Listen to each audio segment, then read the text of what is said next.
Channel viewers எல்லாருக்கும் வணக்கம். இன்றைக்கி டேட்டு பார்த்தீங்கன்னா 28 ஜனவரி 2026. ஸோ நேற்றுக்கு நான் வீடியோ போடலை. ஸோ அப்போ நேற்றுக்கு என்ன ப்ரைஸ் ஆக்ஷன் நடந்துச்சு, என்ன ட்ரேட் பண்ணேன், ப்ளஸ் இன்றைக்கி என்ன ப்ரைஸ் ஆக்ஷன் நடந்துச்சு, இன்றைக்கி என்ன ட்ரேட் பண்ணுன்றது தான் நான் வந்து இந்த வீடியோவில் நான் எக்ஸ்பிளைன் பண்ணி சொல்லலான்றதுக்காக இந்த வீடியோ நான் பண்ணிகிட்ருக்கேன். இன்றைக்கி நேற்று நடந்த ப்ரைஸ் ஆக்ஷன் வந்து நான் பாஸ்ட்டு டேட்டாவை எடுத்து வச்சு இப்போ நான் காட்டுறேன். நேற்றுக்கு நடந்த ப்ரைஸ் ஆக்ஷன் ஃபஸ்ட்டு நான் காட்டிடுறேன். 27 ஜனவரி 2026 நான் ஃபாலோ பண்ணுற என்ன ஸ்ட்ராட்டஜி ப்ரோக்ராம் நேற்று ட்ரேடுன்னு பார்த்தீங்கன்னா ரா1ல் அப்சைடு அப்படின்ற ஒரு ஸ்ட்ராட்டஜி படி தான் நேற்று ட்ரேடு. ஸோ ஒருவேளை அது ரிவர்சல் ஆச்சுன்னா அதுக்கு வந்து இன்னொரு ஆப்போசிட் ரிகவரி என்ட்ரி வந்து அட்ஜஸ்ட்மெண்ட் ட்ரேடு ஒன்று எடுப்பேன். ஸோ அது எப்படி எடுப்பேன்னா, முதல்ல இந்த 50 MA தாண்டி க்ளோஸ் கொடுக்கும்போது நான் ஒரு அப்சைடு என்ட்ரி எடுத்துப்பேன். ஸ்டாப் லாஸ் வந்து இந்த டே லோலையும் இல்லாட்டி இந்த ஸ்விங் லோலையும் நான் வச்சுப்பேன். ஓகேங்களா, அடுத்து திரும்ப ரிவர்சல் ஆகிற மாதிரி தெரிஞ்சதுன்னா இந்த கேண்டில் 50-20 EMA தாண்டி டவுன் சைட் க்ளோஸ் வச்சுருக்கல. ஸோ இங்கே வந்து ஒரு டவுன் சைட் ட்ரேட் எடுத்துப்பேன். ஸ்டாப் லாஸை இப்படி வச்சுப்பேன்னு வச்சுக்கோங்களேன், இந்த ஹையில் வச்சுப்பேன். ஸோ இப்படி பண்ணும்போது உங்களுக்கு ஒரு 2.25 வரைக்கும் தான் மோஸ்ட்லி எல்லா ட்ரேடும் நான் ஹோல்ட் பண்ணுவேன். அதுக்கப்புறம் நான் 2.25 எந்த ட்ரேட் வந்தாலும் நான் க்ளோஸ் பண்ணிவிடுவேன். ஏன்னா அங்கேருந்து வந்து ஒரு ரிவர்சல் வரதுக்கு வாய்ப்பு இருக்குது. இன்றைக்கி கூட பார்த்தீங்கன்னா 2.25 அப்புறம் அப்சைடில் ஒரு பயங்கர ரிவர்சல் வந்துச்சு.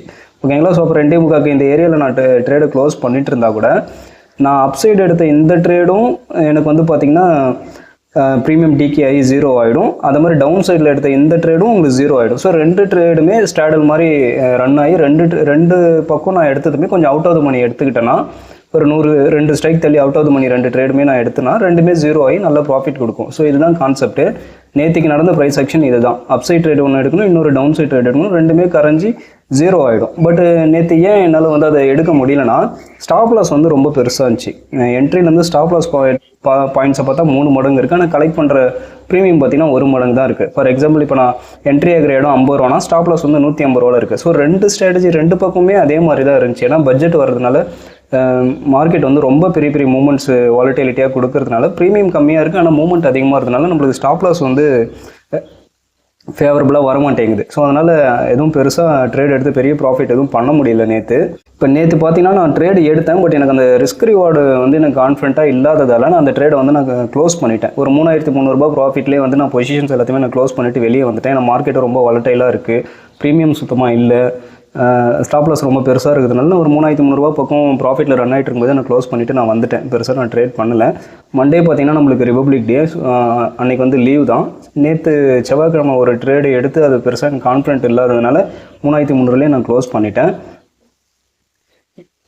ஸோ நேற்றுக்கு நான் ஃபாலோ பண்ணுற ப்ரைஸ் ஆக்ஷன் படி, நான் ஃபாலோ பண்ணுற ஸ்ட்ராட்டஜி படி இந்த மாதிரி ப்ரைஸ் ஆக்ஷன் தான் நேற்று வந்துச்சு. பட் ரிஸ்க் ரிவார்டு சரியான ஃபேவரபுளாக இல்லாததால் அதை நான் பெருசாக என்னால் அந்த ட்ரேடு நல்லபடியாக பண்ண முடியல.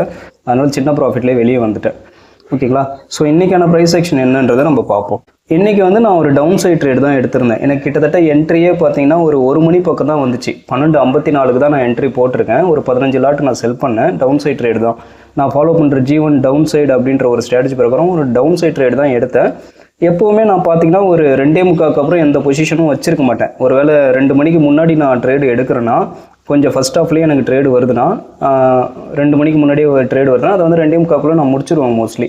ஏன்னா அந்த 2.25 அப்புறம் நம்ம எடுக்கிற அந்த டைரெக்ஷனுக்கு ஆப்போசிட்டாக ஒரு பெரிய ஒரு ரேலி வர்றதுக்கு வாய்ப்பு இருக்குது. அதாவது ஒரு பெரிய மூமெண்ட் வந்து நம்ம ஆப்போசிட்டில் வந்து போகிறதுக்கு வந்து வாய்ப்பு இருக்குது. இன்றைக்கெலாம் அப்படி தான் நடந்துச்சு. 2.25 அப்புறம் பார்த்தீங்கன்னா பயங்கர ஒரு அப்சைடு மூமெண்ட். நான் எடுத்தது வந்து டவுன் சைட் ட்ரேட் தான், ஒரு 1 மணி பக்கம் எடுத்திருந்தேன். அதுக்கப்புறம் நான் 2.25 நான் க்ளோஸ் பண்ணதுக்கப்புறம் கரெக்டாக அங்கேருந்து வந்து அப்சைடு தான் பயங்கரமாக ரேலி ஆச்சு.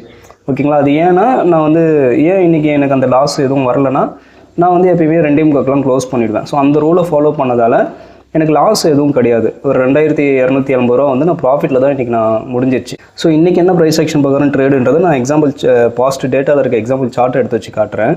ரேண்டமாக ஏதாவது ஒரு இயர் எடுத்துப்போம், 2024 கூட எடுத்துப்போம்.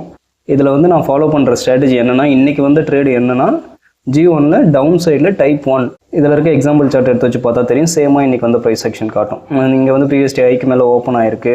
அதுக்கப்புறம் 50 MA தாண்டி க்ளோஸ் கொடுத்தோன்னே நான் டவுன் என்ட்ரி எடுத்தப்போ அது பார்த்திங்கன்னா அந்த இங்கே பார்த்திங்கன்னா நல்லா டவுன் வந்திருக்கு. ஸோ இன்றைக்கி நல்லா டவுன் வந்துச்சு. அதுக்கப்புறம் திரும்ப நான் ட்ரேடை முடிக்கிறதுக்குள்ளே திரும்ப பிரேக் ஈவன் பக்கமே கிட்ட வந்துருச்சு. ஸோ அதனால் நான் அந்த ப்ராஃபிட்லேயே நான் க்ளோஸ் பண்ணிட்டேன் ட்ரேடு. ஸோ இதெல்லாம் தான் இன்றைக்கி வந்து எக்ஸாம்பிள், இன்றைக்கி வந்து ப்ரைஸ் ஆக்ஷனுக்கான ஒரு எக்ஸாம்பிள் சார்ட்ஸ் இதெல்லாம் பாஸ்ட்டில் வந்தது. இதை பேஸ் பண்ணி தான் நான் டவுன் சைட் ட்ரேட் எடுப்பேன்.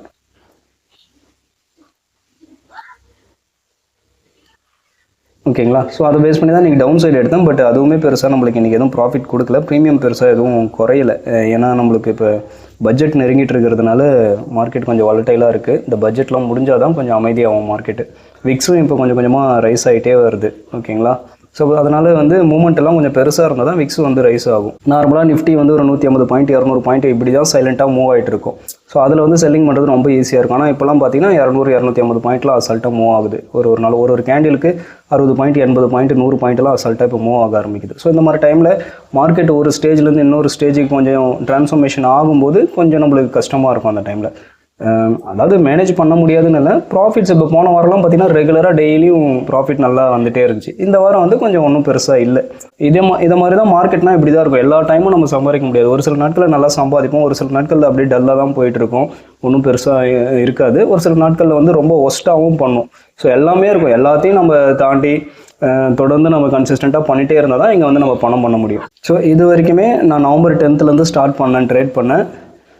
நடுவில் ஒரு பிரேக் எடுத்துகிட்டு தான் நிறைய ரிசர்ச்லாம் பண்ணி எல்லாமே கம்ப்ளீட் பண்ணிவிட்டு ஸ்ட்ராட்டஜிஸ்லாம் ஃபைனலைஸ் பண்ணிவிட்டு நான் நிஃப்டியில் நான் ட்ரேட் பண்ண ஆரம்பிச்சிட்டேன். நவம்பர் 10th இப்போ வரைக்கும் பார்த்தீங்கன்னா நான் வந்து ஒரு 2,66,000 வந்து நான் ப்ராஃபிட்டில் தான் இருக்கேன். ஓகேங்களா? ஸோ திடீர்னு நேற்று வீடியோ போடலையே, என்னாச்சோ, பெரிய லாஸ் வந்துச்சோ, மார்க்கெட் வர ரொம்ப வயலண்ட் மூவ் அப்படி இப்படின்னு இருந்துச்சு, என்ன லாஸ் வந்துருக்குமோ அப்படின்ற மாதிரிலாம் நிறைய பேர் நினைப்பாங்க. சில நேரங்களில் வீடியோஸ் போட முடியாத சூழ்நிலையாக இருக்கும். எனக்கும் பர்சனலாக ஏதாச்சும் வேலை இருக்கும். ஸோ அதனால் சில நேரங்களில் என்னால் வீடியோஸ் பண்ண முடியாது தான். ஓகேங்களா? ஸோ நேற்று ஒரு சில பர்சனல் விஷயங்களால், ஒரு சில பர்சனல் வேலைகளால் என்னால் வீடியோஸ் பண்ண முடியல. அதனால தான் அதுக்கும் சேர்த்து தான் இன்றைக்கி நான் இந்த வீடியோவை நான் பண்ணிட்டேன். ஓகேங்களா? இப்போ வரைக்கும் நல்ல ப்ராஃபிட்டில் தான் இருக்குது. இந்த மந்த்து பார்த்தீங்கன்னா, இந்த மந்தில் மட்டும்தான் ஜனவரியில் தான் நான் 25,000 ரிஸ்க் பர் ட்ரேடு எடுக்க ஆரம்பித்தேன். ஸோ இந்த மந்த்து பார்த்தீங்கன்னா நல்ல ஒரு க்ரீனில் தான் இருக்குது அக்கௌண்ட்டு, நல்ல ப்ராஃபிட்டபிள் தான் இருக்குது இந்த மந்த்து. நாளைக்கு சென்செக்ஸில் எக்ஸ்பைரி இருக்குது. ஸோ நல்ல ஒரு ஆப்பர்ச்சுனிட்டி வந்துச்சுன்னா அதில் நான் ட்ரேட் பண்ணலாம் தான் இருக்கேன். மற்றபடி பட்ஜெட்டை வந்து நான் ஸ்கிப் பண்ணிவிடுவேன். அது வந்து ஆப்ஷன் செல்லிங்க்கு வந்து பெருசாக சூட் ஆகாது, பெருசாக நம்ம அதில் எதுவும் பண்ண முடியாது. அது மாதிரி ஃப்ரைடேவை கூட கொஞ்சம் ஸ்கிப் பண்ணிடலான்ற ஐடியாவில் தான் இருக்கேன். ஏன்னா ஃப்ரைடே வந்து ஒன்றும் பெருசாக கரையாது, பட்ஜெட் வேறு இருக்குது. ஸோ அதனால் ப்ரீமியம்லாம் கொஞ்சம் ஒரு மாதிரி தான் இருக்கும். நம்மளுக்கு செல்லருக்கு ஃபேவராக இருக்குமான்றது வந்து கொஞ்சம் டவுட்டு தான். ஸோ நாளைக்கு வந்து இந்த மந்த்து வந்து என்னை பொறுத்த வரைக்கும் நாளைக்கு ஒரு நாள் ட்ரேட் பண்ணிவிட்டு இந்த மந்த்தையே கூட கம்ப்ளீட் பண்ணிக்கலான்ற எண்ணத்தில் தான் நான் இருக்கேன். இன்றைக்கான வீடியோ இவ்வளோ தான். மீண்டும் அடுத்த ஒரு வீடியோவில் நல்ல ஒரு பதிவோடு நான் உங்களை சந்திக்கிறேன். தேங்க்யூ.